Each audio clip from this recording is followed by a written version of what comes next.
La bataille de Kisangani, urugamba rwa Kisangani, ni urugamba rw'isibaniro rwabaye mu kwezi kwa gatatu mu 1997. Ni mu gihe cy'intambara yiswe iya mbere ya Kongo. Muri iyi ntambara ingabo z'u Rwanda n'iza Uganda zari zifatanyije n'umutwe wa AFDL hagamijwe kubohora Zaire no guhirika Mobutu wari ku butegetsi, wari waranze kumva iby'ingabo za FPR inkotanyi n'iza Uganda zamusabaga ko yakwigiza hirya kure impunzi zari zirimo n'abasirikare bateraga u Rwanda, cyangwa se ubwe ku giti cye akemera kubatanga. Abo ngabo bari bavuye mu Rwanda bahunganye n'impunzi z'abasivile zari zivuye mu Rwanda nyuma y'urugamba rwo kubohora igihugu, ariko zimaze gukora jenoside yari imaze gukorerwa abatutsi mu 1990. Abo ngabo bageze mu nkambi ntabwo batuje, bavaga mu basivili bagakora imitwe y'inyeshyamba yitwara gisirikare ikagaba ibitero hirya no hino ku mipaka y'u Rwanda. Impunzi zagiye Kongo arimo Mobutu abafaransa bazituje ku mupaka rwose, Kibumba, Katare, Gahindo, Gashusha, Mugunga, Kapanzi, Karongi, Katana, Kamanyora, aho hose ni ku mupaka w'u Rwanda. Uru rugamba wavuga ko rwari karundura. Inyeshyamba za AFDL, Alliance des Forces Démocratiques pour la Libération du Congo, zari ziyobowe na Laurent Désiré Kabila, zafatanyije na Front Patriotique Rwandais cyangwa se FPR inkotanyi. Izi rero nizo zarwanye umuhenerezo, ariko bigeze muri Kisangani, Karachinikov n'imbunda ziremereye biraririmba. Rwari urugamba rukaze. Ahangaba bahanganiye bikomeye cyane na Forces Armées Zaïroises FAZ. Izi ngabo zari inkoramutima n'inshuti magara za President Mobutu Sese Seko, nizo zamurindaga ubwo zikanarinda igihugu muri rusange cya Zaire icyo gihe. Urugamba rwo kumanika amaboko ku ngabo za FAZ cyangwa se iza Zaire imbere ya Laurent Désiré Kabila na utarushoboye byinshi uretse gufashwa cyane n'ingabo za FPR inkotanyi n'iza Uganda, zarwanya urugamba rukomeye rutari korohera Kabila gusa kugira ngo azagere ku butegetsi muri Zaire y'icyo gihe.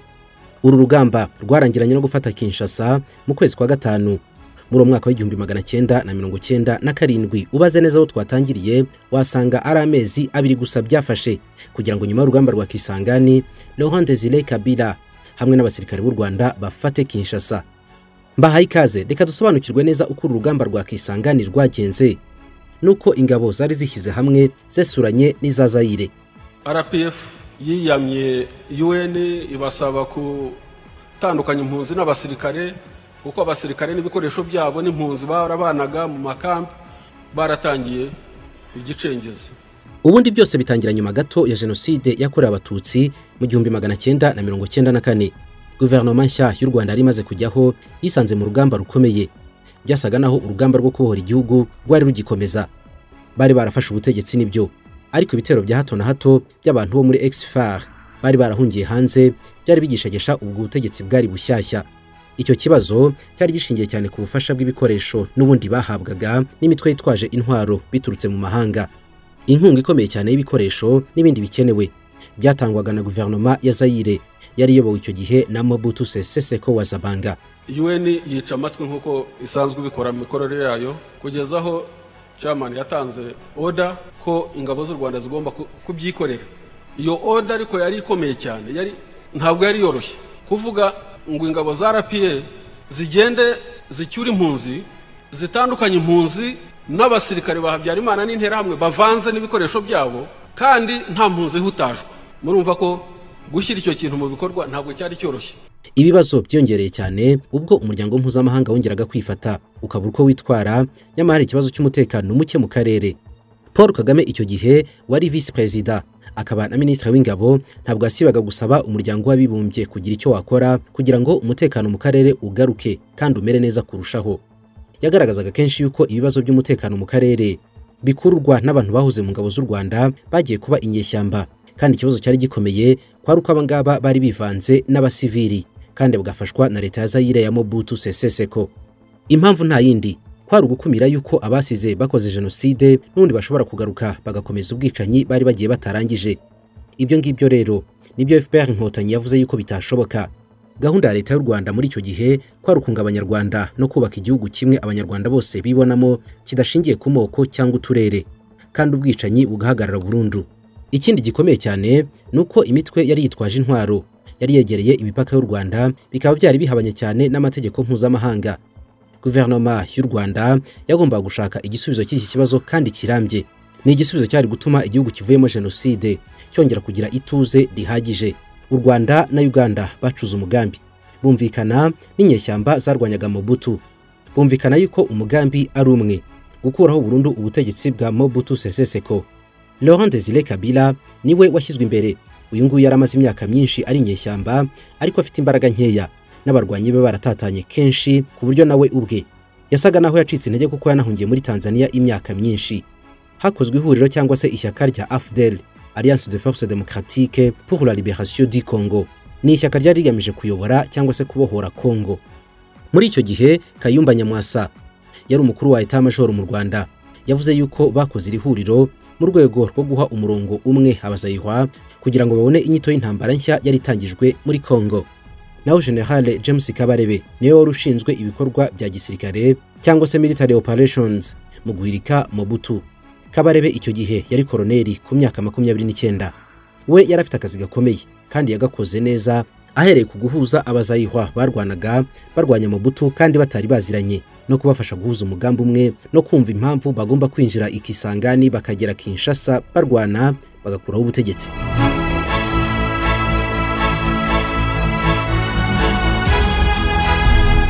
Nyuma y'itangazwa ry'intambara, igice cy'uburasirazuba bwa Zaire cyaje gufatwa, hakurikiraho noneho urugamba rwa Kisangani.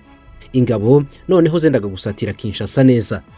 Inyeshyamba za Laurent Désiré Kabila ariko mu by'ukuri ziyobowe na James Kabarebe zateye amatako mu nkengero za Kisangani. Kisangani turayisanga mu burasirazuba bwa Zaire, ubwo hakaba hafi y'u Rwanda na Uganda, ariko wegeye hirya gato niwo mujyi wa gatatu muri Zaire utuwe n'abantu benshi kugera n'uyu munsi. Kuva mu kwezi kwa 10 1996 kugera ku ifatwa rya Bukavu, inyeshyamba by'umwihariko abanyamulenge zariyongereye cyane mu karere k'ibiyaga bigari. Abo rero bashyikiwe n'ingabo z'u Rwanda, bahashya burundu inyeshyamba zari zarasize zikoze jenoside mu Rwanda, zikanafatanya bya hafi n'ingabo za Zaire za Mobutu.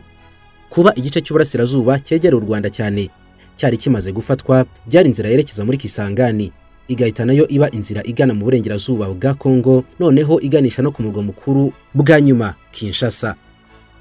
Ingabo za Faze ku ruhande rwazo nazo zashakaga yuko igice cy'uburasirazuba cyari cyamaze gufatwa zigomba kugisubirana, ariko ntabwo ari ibintu byari byoroshye. Byanze bikunze ingabo ku mpande zombi zagombaga gusakirana.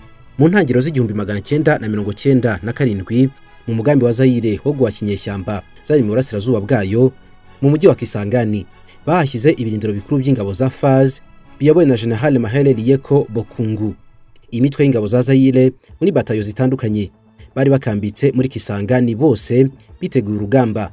Twibuke icyo barwaniraga kwari ukwigarurira ibice by'uburasirazuba byari byarafashwe n'ingabo zihuriweho z'u Rwanda, Uganda hamwe n'iza Laurent Désiré Kabila.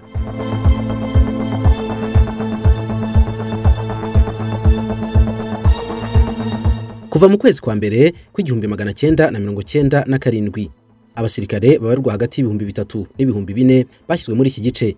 Hategurwa igitero karahabutaka cyagombaga gutsimbura inyeshyamba. Guverinoma ya Mobutu yavugaga yuko gutsimbura izi nyeshyamba za Laurent Désiré Kabila zifatanyije n'u Rwanda na Uganda ari ibintu bizaba mu kanya nk'ako guhumbya. We akavuga yuko ahubwo bizaba nk'inkuba n'imirabyo byesana ariko mu kanya gatoya. Izi ngabo za Zaire zageraga ku bihumbi 4 zaje kwiyongera. Abiyongereyemo bari abanyarwanda bari mu mutwe w'intera hamwe cyangwa se abahoze ari abarwanyi wa Forces Armées Rwandaises ex-FAR, bari barahungiye muri Congo nyuma ya jenoside yakorewe abatutsi. Abangaba bakaba bari baranashinze imitwe yafatwaga nk'iyiterabwoba ariko ari hafi y'imipaka y'u Rwanda. Mwibuke benshi muri abo ngabo babaga mu nkambi z'abasivili. Baje kandi kwiyongeraho izindi ngabo zari ziturutse muri Angola mu mutwe wa UNITA. Izi ngizi zari inyeshyamba za Jonas Savimbi wo muri Angola warwanyaga ubutegetsi bwari buriho icyo gihe. Jonas Savimbi witwaga ubundi Rusake y'umukara yarazwiho kurwana bidasanzwe. Yaraje gutanga umusanzu we ku ngabo za Zaire na Marshal Mobutu kugira ngo bahashye burundu ingabo zishyize hamwe zirimo n'iz'u Rwanda, Uganda n'iza Laurent Désiré Kabila. Ingabo za Congo kandi zo mu mutwe wihariye zishinzwe kurinda Perezida, Division Spéciale Présidentielle DPS, n'intwaro zazo zakwirakwijwe mu bihumbi by'impunzi z'abanyarwanda zari muri Congo. Abacanshuro b'abaserbe nabo icyo gihe babaga muri Bosnia Herzegovine bayobowe na Colonel Dominique Hugo. Barakodeshejwe burizwa indege baza kwiyunga n'ingabo za Forces Armées Zaïroises kwari kugira ngo ingabo za Mobutu ziburutare. Aba bacanshuro b'abaserbe bo muri Bosnia Herzegovine bari barakodeshejwe na Mobutu Sese Seko abahaka yabo kugira ngo bamurwanirire arebe yuko yasohoka amahoro muri intambara yiswe iya Kongo ya mbere. Bari bazwi ku izina rya Légion Blanche. Mobutu ibijyanye no gusuka hasi akayabo k'amafaranga ntacyo byari bimubwiye. Icyangombwa kuri we kwari kugumana ubutegetsi no guhashya abamwinjire mu gihugu. Ingabo zishyize hamwe. Yabwiye aba bacanshuro yuko ikintu abahembeye amafaranga y'umurengera ari ukugira ngo bamutsinsurire inyeshyamba zari zishyigikiwe n'u Rwanda na Uganda. Aba bacanshuro bari benshi. Baje n'indege za kajugujugu eshatu za Mi-24 zagombaga gushyirwa mu kazi zikarasa ku nyeshyamba hamwe n'izindi ndege eshatu z'intambara za G21 Jastreb. Izi ngizi mu ntambara zari zifite ubutumwa bwihariye. Zo zari zishinzwe kugaba ibitero ku ndege zirasira mu kirere zo ku ruhande rw'u Rwanda, Uganda na Kabila. Bahise kandi banikoramo umutwe ugomba kunyura y'ubutaka urwana. Uwo nguwo nawe wari gusakirana n'ingabo zishyize hamwe ziyobowe na Laurent Désiré Kabila. Urwo rwari uruhande rw'ingabo za Mobutu ari nazo za leta nyine faze. Murabumvise abari bazigize bose bari abantu batandukanye barimo nabo bacanshuro. Naho rero inyeshyamba za AFDEL za Laurent Désiré Kabila ziyobowe na James Kabarebe zari zigizwe n'ingabo 6,000. Inyeshyamba za AFDEL twabonye yuko zari zishyigikiwe n'ingabo z'u Rwanda icyo gihe, Armée Patriotique Rwandaise APR, hakaba kandi n'abandi basirikare ba Uganda, People's Defense Force UPDF, nabo bari bitabiriye ubutumwa bwo gukuraho Mobutu Sese Seko wasaga naho ashingira ingufu ze ku nyeshyamba zirimo n'izavuye mu Rwanda. Hari izindi ndwanyi zikomeye zitwaga ibisamagwe bya Katanga. Izo ngizo ni ingabo 2,000 Tigre Katange. Izi zari zisanzwe zirwanya ubutegetsi bwa Mobutu, nazo zaje kwiyunga kuri AFDEL. Zazaniye umusada wari ukomeye cyane icyo gihe ingabo za AFDEL APR. Uyu musada warimo imbunda zihambaye zo kurwanira ku butaka, hakazamo kandi ibimodoka by'intambara birekura za misile. Byari byarakozwe n'abasoviete ahagana mu myaka y'1960. Ni ibimodoka bya Argue de Staline cyangwa se nanone BM-21 Grad. Bari bafite kandi bya rokete birekura bya misile kure kandi byinshi. Ibi bisamagwe bya Katanga mu bindi bazanye harimo za blende z'intambara. Bivuga yuko kandi izi nyeshyamba ubwo nabarwanyaga Mobutu baninjije abandi bantu benshi mu gisirikare. Urugamba rwa Kisangani rwagombaga gutangira byanze bikunze kandi rwari kuba rubi. Inkuru yagira kibara rero, muti rwagenze gute?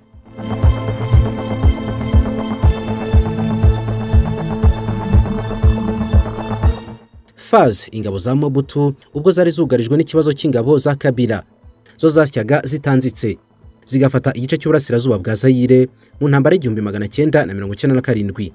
Zatangije ibitero bibiri byari bikomeye byari bigamije kwivuna umwanzi. Ingabo zahagurukiye Kisangani, zimwe zerekeje muri Bafasende, izindi zerekeza Walikare. Ingabo za Mobutu zatangiye gusunika inyeshyamba za Kabila kugeza inyuma hagati y'itariki 20 na 25 y'ukwezi kwa mbere mu 1997. Abasirikare 2,000 ba leta bari bageze mu gace ka Kindu nyuma yo kugafata. Bahise bahava ubundi bahasigira ingabo za ex-FAR kugira ngo zigenzura aka gace zinakarindira umutekano. Yari intambara wakwita yuko yari complexe irimo abantu benshi kandi ku nyungu zitandukanye. Izi ngabo za ex-FAR zari zahamagajwe na Mobutu, nazo ntabwo zaragafuka imvugo rimwe. Gusa kusigira ingabo za ex-FAR ubwabyo byasaga no kutanga kubera yuko abari inyeshyamba za Kabila bafatanyije n'u Rwanda na Uganda zaje kongera kwisubiza uyu mujyi bawuvana mu biganza bya ex-FAR. Banabikoze bidatinze kuko mu gihe kitagera ku kwezi ku itariki 27 z'ukwezi kwa kabiri n'ebyiri z'ukwezi kwa gatatu mu rugamba rwabaye hanga mu 1997 n'ubundi aka gace kari kasubiye mu biganza bya Laurent Désiré Kabila. Inyeshyamba zimaze gufata aka gace ka Kindu zikora ishusho imeze nk'umuheto zizenguruka Kisangani hafi ya yose. Ku ruhande rw'ingabo za leta za Faze, indwanyi z'abanyarwanda zari zirimo ubwo ex-FAR nyine basaga naho aribo barwana bonyine, ndetse ubw'indunduro yo gufata Kisangani yari yegereje abagera kuri 500 bahasize ubuzima. Cyakora ku ruhande rwa Kabila nabwo inyeshyamba ze zazahajwe bidasubirwaho n'amakompula y'ibisasu byaterwaga n'aba bacanshuro b'abaselbe twavuze, bituma kwambuka uruzi rwa Kongo bigorana cyane.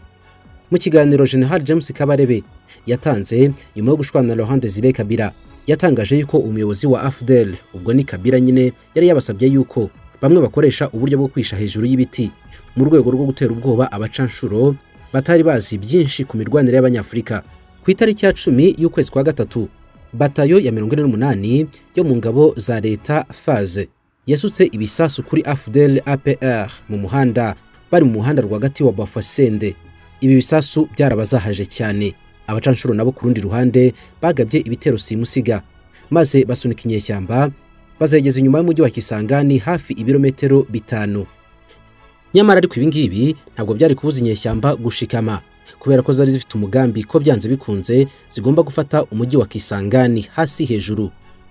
Abazayirwa ba Mobutu nabo bari batangiye guhagarika no gutangira inyeshyamba. Icyo gihe ubwo zari ziyobowe na General James Kabarebe, yari koloneli. Ku itariki ya 13 z'ukwezi kwa gatatu, ingabo za FAZ ubwo ni za leta ya Zaire zifatanyije na ex-FAR yari mu buhungiro ariko ari inyeshyamba, zari muri pozisiyo ya Babagulu, ni mu birometero 48 mu burasirazuba bw'umujyi wa Kisangani. Zaratsinzwe nyuma y'uko inyeshyamba zifashijwemo n'abaturage bazikundaga cyane zibagose. Ku munsi wakurikiyeho mu masaha ya nyuma ya saa sita, nibwo noneho inyeshyamba zagabye ibitero bikomeye wakwita simusiga kuri Kisangani ku mujyi nyirizina. Ni igitero cyiswe icya nyuma cyangwa se finale cyo gufata umujyi wa Kisangani. Inyeshyamba zari zabyiteguye neza. General James Kabarebe wayoboraga ibi bitero yabanje kubabwira kwitonda no kumenya ikintu bashaka mu gufata umujyi wa Kisangani. Izo nyeshyamba zabanje gushyira imbere blende zirasa kure, zari zazanywe n'indwanyi za Katanga, zari zisanzwe zirwanya n'ubundi Mobutu. Izo ndwanyi za Katanga ni bya bisamagwe, les tigres katangais, zari zisanzwe ari inyeshyamba ariko zidafite ingufu. Zaje kwiyunga rero ku nyeshyamba za Kabila no kwiyunga ku ngabo z'u Rwanda na Uganda.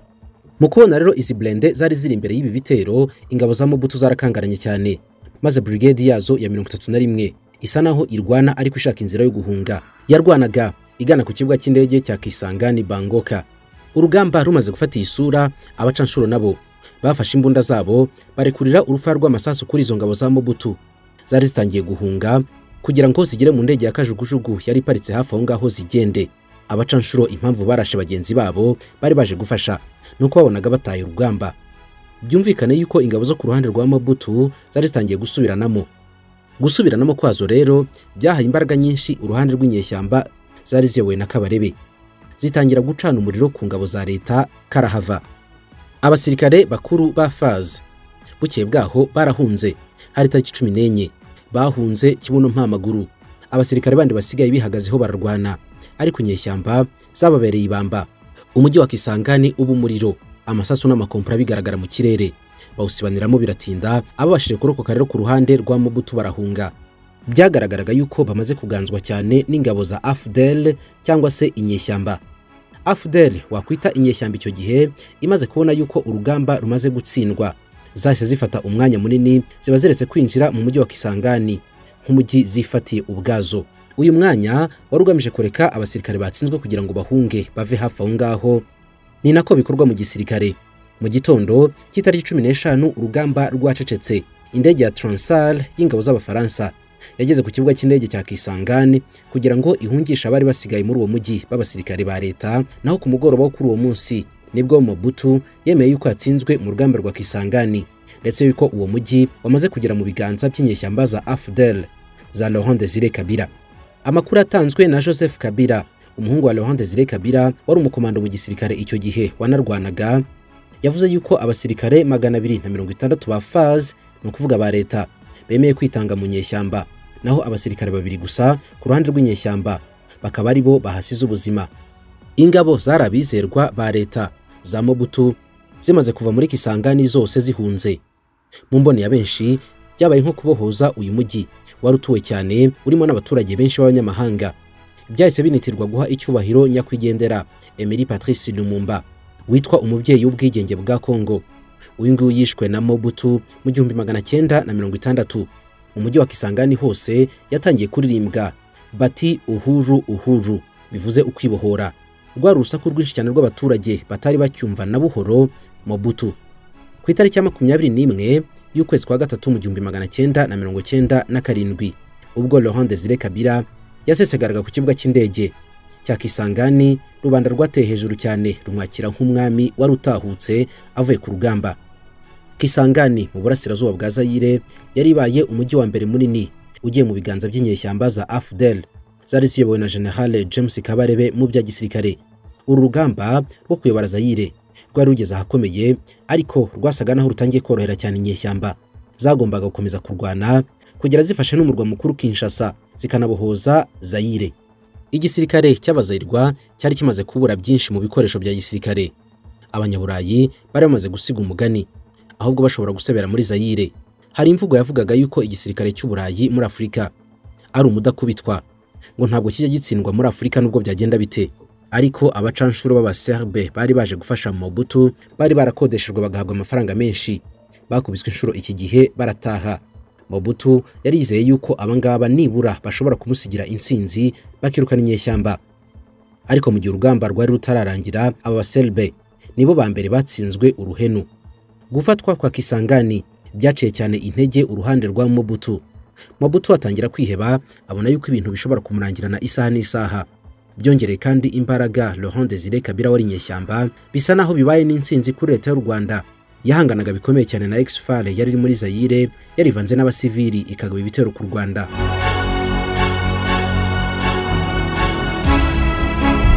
Mobutu yari yaranze kujya mu biganiro by'amahoro n'inyeshyamba kuri inshuro. Noneho niwe ubwo yemeye yuko agomba kuganira n'inyeshyamba bakajya mu biganiro. Delegation ya AFDL yahise itumirwa mu nama y'igitaraganya y'umuryango wa Afurika yunze ubumwe Rome ku itariki 22 z'ukwezi kwa gatatu mu 1997. Bivuze yuko AFDL noneho yaratangiye gukezwa n'ibihugu bikomeye, kandi babona yuko uko byagenda kose igomba gufata ubutegetsi. Kabila yari yarafashe umujyi wose harimo n'ikibuga cy'indege gikomeye cya Kisangani. Ibi byatumaga agomba kubona noneho uburyo bwo guhahirana n'abantu bamutera inkunga no kumugezaho ibikoresho byihuse. Iki gihe noneho ni nabwo Kabila atangiye kugira urwego rwa diplomasi ruri hejuru cyane. Ku gitutu cya Amerika n'Ubufaransa, Mobutu yahise agira minisitiri w'intebe Etienne Tshisekedi. Bari bahanganye by'igihe kirekire. Uyu nguyu yayoboye guverinoma yiswe iy'ubumwe, maze atangira kwigizayo abantu bahoze ari inkoramutima za Mobutu, bari bariyise abamobutiste. Ku rundi ruhande, Kabila wari umaze kugera muri Kisangani yanze ibiganiro byose by'amahoro yatumirwagamo. Yanga no kujya muri guverinoma yari imaze gushingwa ihuriweho. Gahunda ye kwari gukomeza kurwana, kubera ko bibonaga yuko afite ingabo zikomeye zari zirimo ingabo z'u Rwanda, nazo zari zifite impamvu nyinshi zigomba kurwanira muri Kongo. Muri iki gihe ingabo zihuriweho za Laurent Désiré Kabila zafashe Lubumbashi, zigera Katanga, ziruhuka aruko zifashe Kinshasa. Biba iherezo ry'ihirima y'ingoma ya Mobutu wayoboye Zaire imyaka irenga 30. Mobutu wari warigize ingwe, ni nako yitwaga ingwe ya Kongo, atsindwa uruhenu arahunga.